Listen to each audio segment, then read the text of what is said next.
Throughout the years, a lot of people have claimed to have been abducted by aliens. Many movies have been made on the topic. I know when I was a kid, growing up in Arizona, we had the Phoenix Lights, which sparked my major fear of aliens back when I was around 8 years old. One of the cases that sticks out to me the most is probably one that you're very familiar with. The abduction of Travis Walton. Now, just a little disclaimer. I know in the past 2 videos, my voice was kind of rough. I did end up coming down with pneumonia. I am feeling a lot better now. So I'm going to be making more podcasts to put out, and I'll definitely be following up the part 2 of my most recent video. If you're enjoying these podcasts, don't forget to like and subscribe. Now, Travis Walton lived in Snowflake, Arizona in 1975. He was considered to be a rebel and a problem child. Very rambunctious. He is known for riding bulls, motorcycles, and he even chased a bear in the woods before. Now, he had a very close friend group, even with his reputation to be more on the wild side. Travis was a logger by trade. Now, you might be wondering, if he lives in Arizona, how successful of a logger could he be? Well, Snowflake sits more in the center of Arizona. In the center of Arizona, you have the Apache National Forest, which is a massive forest that stretched from western New Mexico all the way to the Grand Canyon. The logging trade is a very physically demanding job, and it was not easy for Travis, especially considering the company he worked for was a smaller company.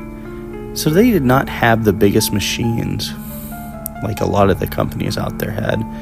And plus, you're in Arizona, it does get pretty hot out there. Now, I know it does not have the humidity as like Texas, Louisiana, or Mississippi, but it does get pretty hot out there. The equipment he was working with, they pretty much had the bare minimum, just chainsaws and axes. So him and the 6 other guys that he worked with would be considered more on the rugged side. Now, this is where our story starts. On November 25th, Mike Rogers, the supervisor of the 7-man group, was notified that they had a contract in the Apache National Forest. The area they were covering was massive. The 7-man crew was not enough to keep up with the job flow. They would be working pretty much 12 to 16 hours a day with little downtime to try and keep up. The first 2 days were extremely difficult on the crew. On the 3rd day, they would work from around 7 a.m. all the way till 9 p.m. Exhausted, the men would load up into the company truck to head back down the mountain that they were on and out of the forest. As they were driving down a pretty narrow and secluded road, they would notice some lights off in the forest. As they drove, the lights would start getting brighter and brighter. This would spark up conversation between the men on what the lights could be. Passing it off as maybe the full moon, they would continue driving until one of the guys noticed when he looked out the other side of the truck, the moon was on the completely opposite side of the bright, mysterious lights. A little spooked, the guys would come up with a few different theories on what it could be, until ultimately deciding that they should go check it out, because curiosity always kills the cat. Now, the events that unfold next are pretty astonishing, especially considering each individual witness was polygraph tested multiple times with the same conclusion that they were telling the truth, as well as no inconsistencies with each other's stories. So the men would arrive at the lights. They would describe seeing an immensely bright light coming off of a disc-shaped craft, with panels of light on the bottom hovering over a clearing in the forest. The UFO was not spinning. It was sitting completely still, almost like it was frozen in the air. The men were memorized by how the UFO seemed to defy gravity. As the men came to a stop in their truck, Travis would immediately jump out of the truck and go over to get a better look at the craft. Now, everybody was memorized by the craft and were basically in awe of the UFO. The UFO was about 100 feet away from them at this point. Travis was staring at it immensely and would slowly creep closer and closer to the UFO. Now, in later interviews, Travis said that he felt very scared, but more so curious than anything else. Now, Mike Rogers, the crew chief / owner of the logging company, would kind of snap out of his gaze at the UFO and realize that Travis was walking closer and closer to the ship with his head pointed straight up and his mouth wide open. Mike would start yelling for Travis to come back because they're uncertain what these lights are or what the craft is. They aren't even sure that it's a craft. They don't know what they're seeing or anything like that. He was concerned for Travis's safety. They don't know what this thing's capable of. They don't even know what it is or why it's there in the first place. Travis would get right under the UFO and stop, staring at it, looking straight up with his mouth open. The men in the truck at this point all realized that Travis was staring directly up at it, directly underneath it. And they would all start yelling for Travis to come back now. As they were yelling, that's when they would all notice the UFO's bottom would start spinning. The UFO would emit a very loud, ear-piercing noise. Then, out of nowhere, out of the bottom of the craft, it looked like it shot out a beam of light. The beam of light would strike Travis, knocking Travis back almost 20 feet. In a great panic, Mike would make the executive decision to get the rest of his crew out of there. Fearing the worst for Travis, they would leave him behind. Now, this would leave them in complete shock. Now, as they drove off, that shock would start to wear off. And the guys would start talking about Travis. And they all agreed that they needed to go back and get Travis. They could not leave him behind. After thinking a little bit and discussing it with Mike, they would ultimately turn around and the truck headed back to where they encountered the UFO. Now, as they drove back up the mountain, they would notice the lights were gone. This would make them drive even quicker, because not knowing what was it, what could it be, where did it go, what happened, they don't know where the UFO is at this point. Now, when they got back to where they had originally encountered the UFO, they would get out of their truck and immediately start yelling for Travis. But Travis would be nowhere to be found. Mike would become immediately emotional and blame himself. The men started frantically searching everywhere, searching for what must have felt like hours, but Travis would not turn up anywhere. Eventually, they would need to call the police. But how do you explain to the police that a man just went missing, and the last time you saw him, he was getting shot by a beam of light you saw coming out of a UFO in the sky? The men would head back to a service station about 3 miles from where they encountered the UFO. This is where the nearest payphone was, the men, kind of confused on what to say. They would discuss it among each other and ultimately decided that they would tell the truth to the police. So the men would call the police and tell them Travis went missing. They did not give too much information to the police.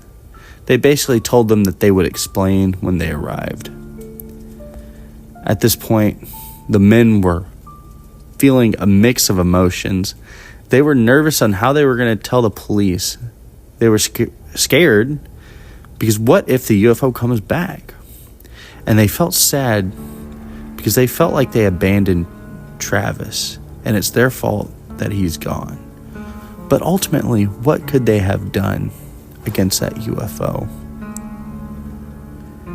Now, about 30 minutes later, 2 sheriff deputies would arrive. The guys would start telling them what happened.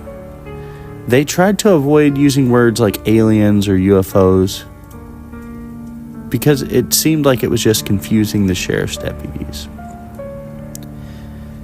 Then finally, Mike would just tell them they saw a UFO in the sky. It zapped our friend and now he's gone. The sheriff's deputies would immediately assume the men were intoxicated. They would do a field sobriety test, and all the men would pass with flying colors. As well, they searched their truck and found no evidence of them being intoxicated. That would ultimately confuse the officers even more. The officers were very skeptical of the men's story, but they needed to organize a search party for Travis. Now, they got everyone to the scene relatively quickly who was going to be part of the search party. It was starting to get light outside by the time the search officially began, so at least they would have the light of day on their side. Now, the whole sheriff's department was very skeptical of the story the men gave them of Travis's disappearance. The men would be approached by a few officers, and they would say to them, if y'all just tell us where Travis' body's at, we'll go easy on you guys. We know you did it. Throughout the next few days, this would weigh heavily on their minds. They felt even though that they were completely innocent, that they would be held responsible for Travis's disappearance. And Mike felt, even though he didn't physically do anything to Travis, that he was to blame for his disappearance. Because he left Travis behind. It was his decision for the group to leave him behind. The search continued with no luck and nothing to go off of. Until one day, these guys in red jumpsuits showed up. They began scanning the ground with these strange devices that looked almost like metal detectors. Now, Mike and another guy from the crew would approach them and ask, what are y'all doing? They would explain that they were scanning the ground for signs of radiation. A little confused, Mike would ask if they were with the sheriff's department. The men in the red suit would kind of avoid his question. That's when Mike thought about the beam that the UFO had shot out at Travis. He would tell the men in the red jumpsuits about it, and also tell them that they should scan the clothes that the crew was wearing to see if in fact they were exposed to radiation. Now, the men had went home and changed clothes since then. The only thing that they had with them from that night are their hard hats. The men in red would scan them, and after scanning the hard hats, the men in red would look at each other and walk away, leaving the men there confused. Mike would go around asking the search party questions about the men in the red jumpsuit, trying to find out more information. It would turn out no one knew who they were, including the sheriff's department. No one had encountered them except for Mike and the rest of the crew. Days would pass. No luck finding Travis. Eventually, the whole community and the sheriff's office would turn on the rest of the crew, believing the UFO to be a hoax.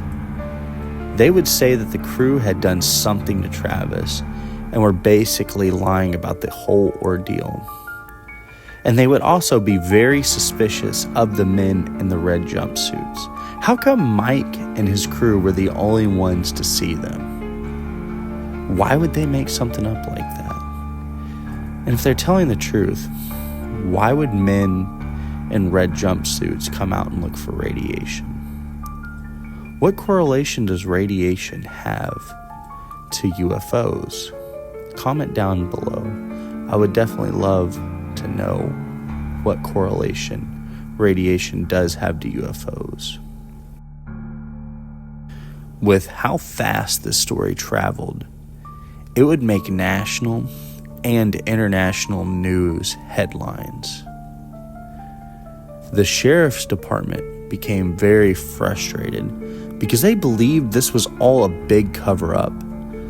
But news media was pushing and pushing for more information about the UFO and calling it an alien abduction before they really even had any evidence to solidify it as such.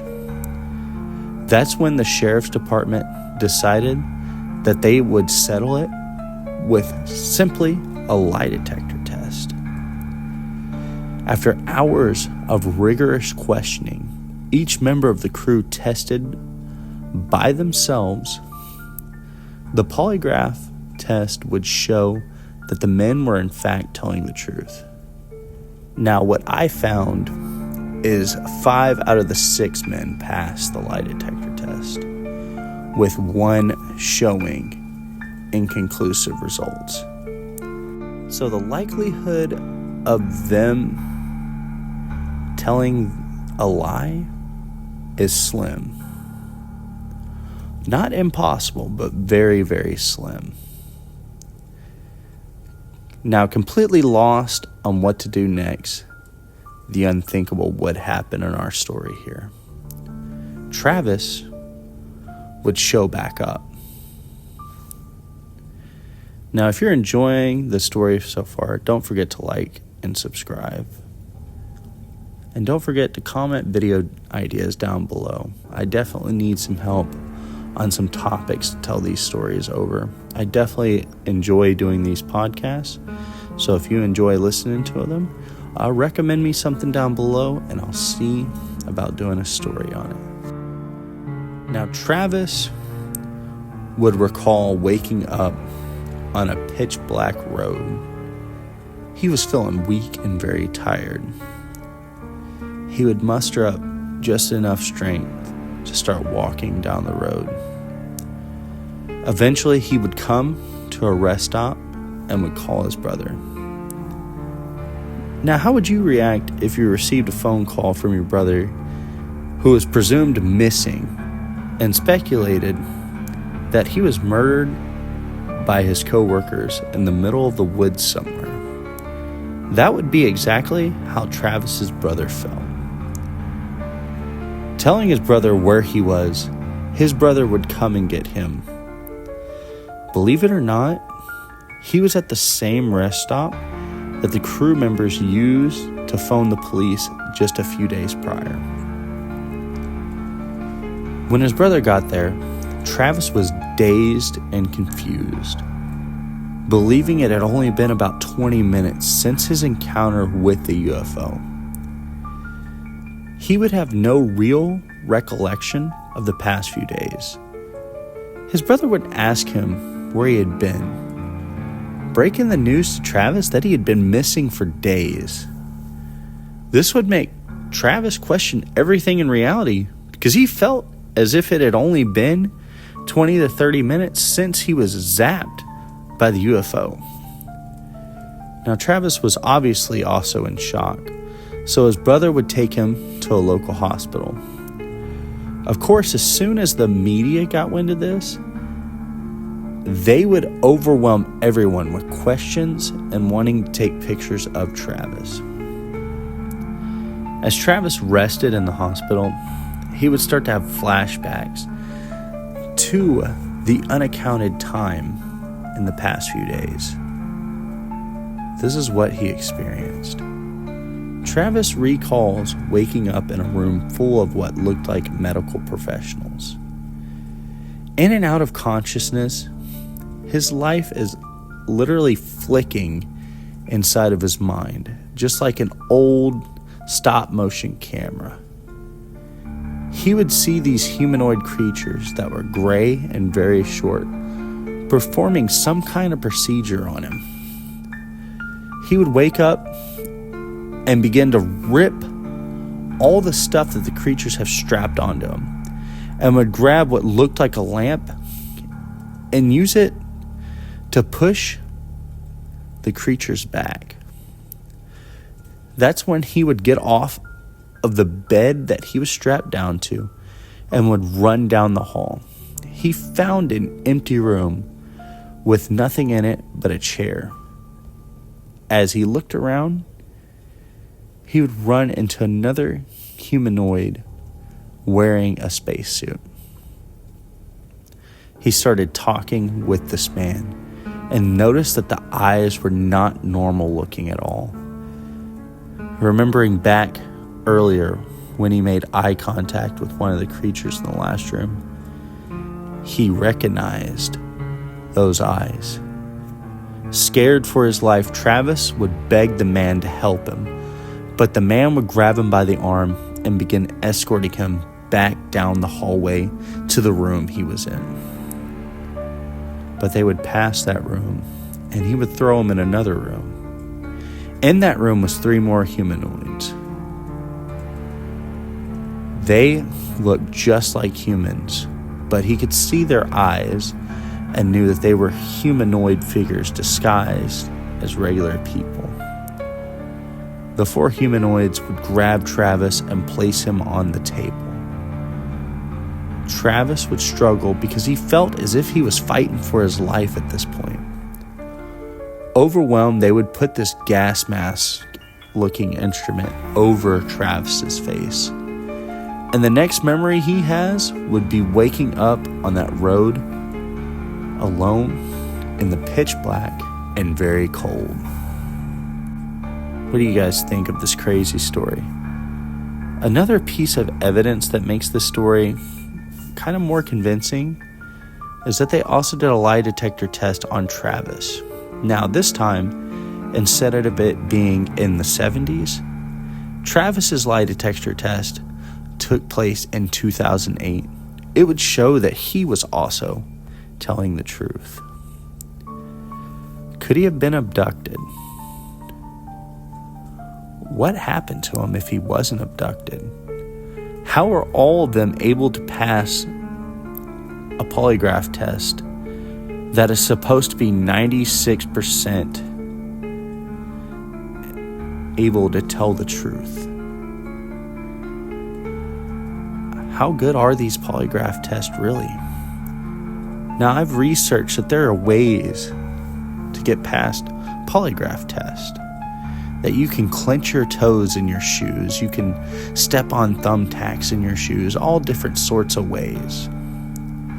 But the internet was not readily available in 2008 as it is now.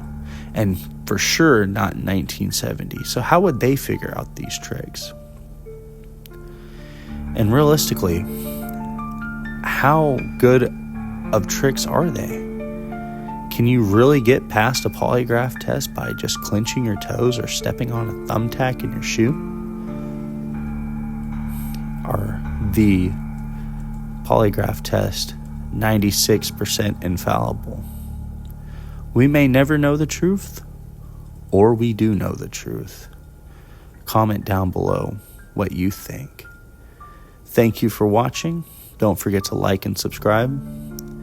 And definitely, if you love alien abductions, I would love to do another story on them. Just comment another alien abduction story down below that you'd love to hear. Thanks for watching, and I'll see you in the next one.